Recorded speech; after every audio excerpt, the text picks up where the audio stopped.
एक कॉलेज ने मुखालफत ज्यादा गर्म हो कॉलेज जाती ने है। मुझे रेस्टिकेट किया था ना फर्स्ट ईयर में, तो मेरे वालिद साहब ने बड़ा प्लीड किया था उनको, तो मेरी लड़ाई हो गई थी वहां पर। मैं खोल देता हूँ बात यहाँ पर, कोई मसला नाम ना लीजिएगा। नाम तो मैं कभी भी नहीं लूंगा। I have never taken names, it's not my मनहज टू टेक नेम्स।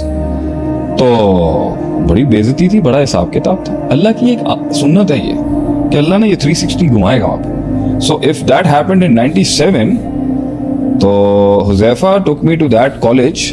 उन्होंने अप्रोच किया कि हम इनका लेक्चर कराना चाहते हैं, लेकिन कभी कभी गलती से तारीख के नामों से ऐसा मेरा नाम गायब हुआ, उन्हें खुद नहीं पता था कि उस कॉलेज के सबसे पहले रेस्टिकेट को वो एक मोटिवेशनल सेशन देने के लिए बुलवा रहा। ये बैठ के असरा पीछे बैठ के। हुज़ैफा कब गए थे हम लोग? 18-19 में हम गए, तो मेरे ख्याल से 20 साल लगे मुझे। अब आप ये मत समझिएगा किसी बॉलीवुड मूवी की स्टोरी है, ये पीछे बैठा हुआ। तो वहां मैं लेक्चर दे रहा था, तो I was giving my lecture and in the middle of it मुझे चढ़ी कि मैं करूं बात, तंग करूं इनको। तो कुछ पुराने दौर की बाकियात वहां मौजूद थी, टीचर्स थे वहां पे, तो मैंने वहां पे खोल दी बात कि यकीन की बात करनी है ना, तो ये यकीन देखो, इसी कॉलेज से मुझे रेस्टिकेट किया गया था कराची के अंदर, और आज यहीं पे खड़ा होकर, इनको खुद नहीं पता, मुझे ही बुला लिया इन्होंने यहाँ पे लेक्चर देने के लिए।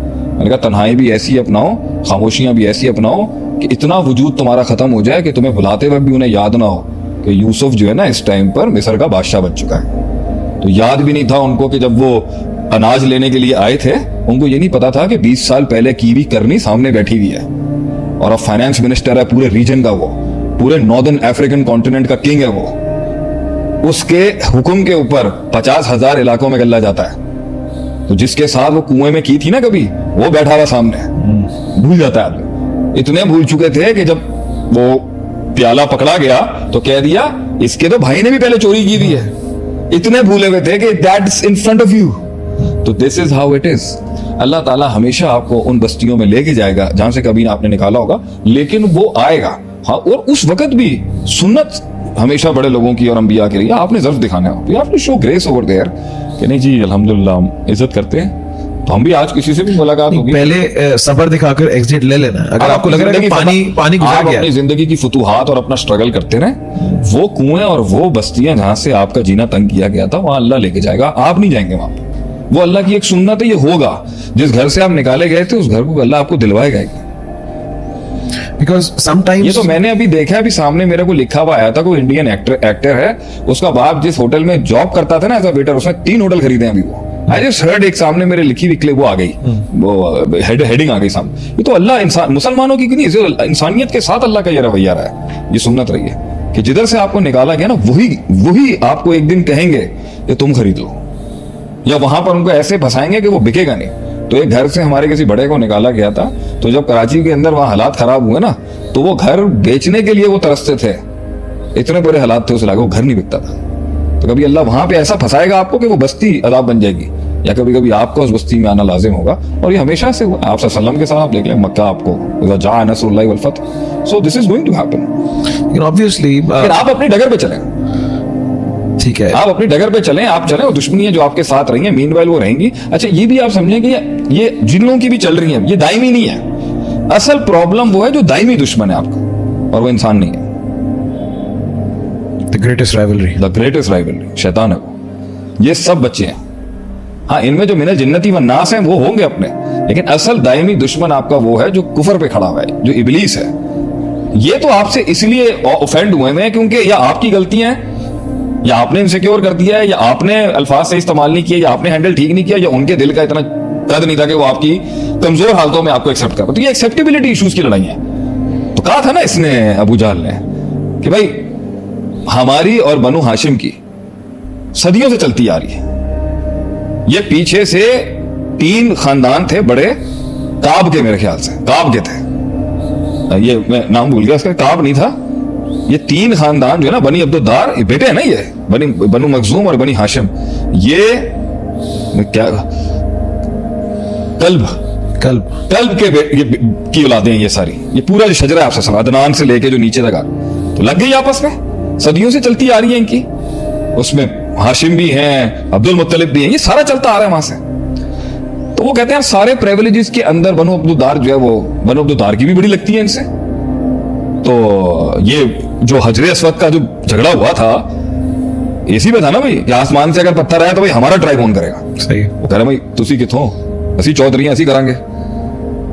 तो वहां से बनु मखजूम ने कहा आप दोनों खाते में नहीं, बनु मखजूम विल लीड। अब खालिद बिन वलीद बनु मखजूम है, अच्छा, अबू जहल बनु मखजूम है, और ये आपके नबी सल्लल्लाहु अलैहि वसल्लम के सारे ताया अब्बास अबू तालिब ये सारे बनु हाशिम है। फिर बनी अब्दुद्दार के अंदर ये आते हैं आपके, बहरहाल मुझे नाम नहीं याद आ रहा। तो ये झगड़ा पड़ गया वहां पर। उन्होंने कहा भाई सुबह जो सबसे पहले हरम में एंटर होगा वो सेटल कराएगा। तो वहां भी आप वसल्लम की बड़ी शान है, आपने क्या आर्बिट्रेशन दिखाई है। चादर दी, तीनों के हाथ में रखा, तीनों को हाथ लगवा दिया, तीनों बड़े हो गए। नाक का मसला था ना, तो उन्होंने यही कहा था ना भाई हर मसले के अंदर बनु हाशिम चौधरी हैं। हाजियों को सर्विस करने का जो बेड़ा जिसके पास होता है ना, उसकी रिस्पेक्ट पूरे अरब में थी, बनु हाशिम। तो इस तरह उन्होंने कहा था भैया सब कुछ तो इनका चल रहा था, नबूवत इनको मिल जाए ये मेरी नाक नहीं पड़ती, this is it, we can't take it. तो वो अब्दी दुश्मनी थी, बड़ी किड़ थी उनकी। तो बनी इसराइल की भी यही किड़ है, लेकिन डिफरेंट थोड़ा सी नौयत की थी। बनी इसराइल ने कहा, यहूदियों ने कहा, इन्होंने कहा क्योंकि हम हमेशा से डिप्राइव्ड हैं, अबू जहल की दुश्मनी की, हम हमेशा से डिप्राइव्ड रहे बनु मखजूम, तो अब हम कम से कम नबूवत के एस्पेक्ट के अंदर जो है ना बनु हाशिम को एक्सेप्ट नहीं कर सकते। बाकी बहुत कुछ बर्दाश्त किया हमने, ये नहीं हो सकता। इवन कि आप देखें कि जब अब्दुल मुत्तलिब ने वो मन्नत मांगी थी कि मैं एक बेटा कुर्बान करूंगा, वो सारे मामले के अंदर भी जो है ना, उधर भी देखें तो कोई बनु मखजूम का एक मामला आता है, वो फिर वहां से डिसोरिएंट होते हैं कि बनु हाशिम की बात हमेशा मानी जाती है। जमजम मिल रहा है, अबू तालिब को मिल रहा है। ये हाशिम जो लफ्ज है हाशिम से निकला, इट मींस जो सूप में ब्रेड को क्रम्स बना के आप डालते हैं ना, इस प्रोसेस को हाशमा कहते हैं आप। तो क्योंकि ही इंट्रोड्यूस सूप। अब सीरत का कोर्स कराना चाहिए। हाँ तो कराएंगे सीरत, तो तुम लोग लॉन्च करो, हम पढ़ा देंगे इंशाल्लाह। तो हाशिम जो था वहां से हाशिम नाम हो गया इनका। वैसे तो इनका नाम मेरे ख्याल से शैबा था, क्योंकि इनके कुछ बाल सफेद थे जो अब्दुल मुत्तलिब के वालिद थे। अब क्योंकि लोग जो है ना सीरत पढ़ाते हैं वो अल्लाह के नबी सल्लल्लाहु अलैहि वसल्लम की दावत के मैदान में नहीं, आप सीरत अगर आप पढ़ेंगे तो हम देखिए, अगर आपने राज खोल दिया तो ये भी कॉपी हो जाएगा। हम पढ़ाएंगे सीरत इंशाल्लाह ताला, जहां से सीरत का हक है। और सीरत जो है ना वो मक्के से शुरू नहीं होती, आप सल्लम की, आप सल्लम की सीरत शुरू होती है बहुत कहीं दूर दराज के कई इलाकों से। आप सल्लम का शजरा जुड़ता है, वहां से लेके आएंगे कहानी। ये पूरी जेनेटिक्स ऐसे नहीं आई। जिन्हें अहले बैत करने का शौक है, तो हम शजरा आगे की तरफ ले जाने का तो शौक है, अच्छी बात है। शजरा पीछे भी लेके चलते हैं ना, कहां गया है, तो पीछे से शजरा लेके आएंगे ना कि आप सल्लम की जात जो है वो कहां से जुड़ी हुई है पीछे से। तो बहरहाल इसको बात को मैं शॉर्ट डाउन करूंगा यहाँ पर। तो ये मैं वो नुक्ता भूल गया जो बनु हाशिम के साथ मेरा नाक का मसला था। बनी इसराइल का मसला ये था, नहीं देवर लाइक, वो कहते थे हम डिप्राइव्ड हैं तो इसको ये वाला प्रिविलेज नहीं खाने देंगे। सही है। और वो अंडर प्रिविलेज थे, तो नबी अकरम सल्लल्लाहु अलैहि वसल्लम का बनु हाशिम में पैदा होना उनके लिए बहुत ज्यादा ओवर प्रिविलेज हो गया। सही। और बनी इसराइल ओवर प्रिविलेज थे, और उन्होंने कहा कि इतनी अंडर प्रिविलेज कम्युनिटी में नबी आ जाए ये हम एक्सेप्ट नहीं कर सकते। उनकी तो डोमेन ही डिफरेंट थी। वो कहते ना वो चौड़े में हसद खा गए, नफरत थी उनको। तो इनको ये हमसे सवाल पूछने आते थे, किताब क्या है, उसूल क्या है, फिका क्या है, अखलाक क्या है।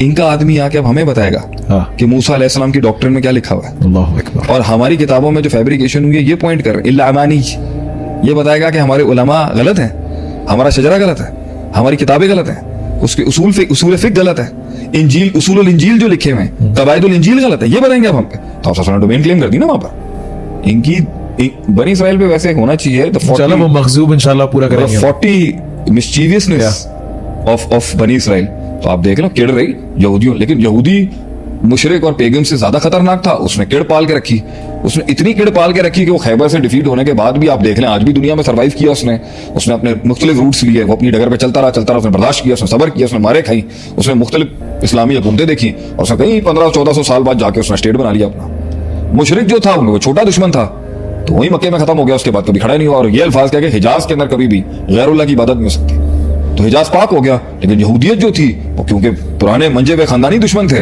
वो चलते रहे, वो आज तक चलते आ रहे। और देख लें उन्होंने अपना कितने सालों के बाद जाके अपनी किड निकाली है, ये कितना बंदा शहीद कर दिया उन्होंने।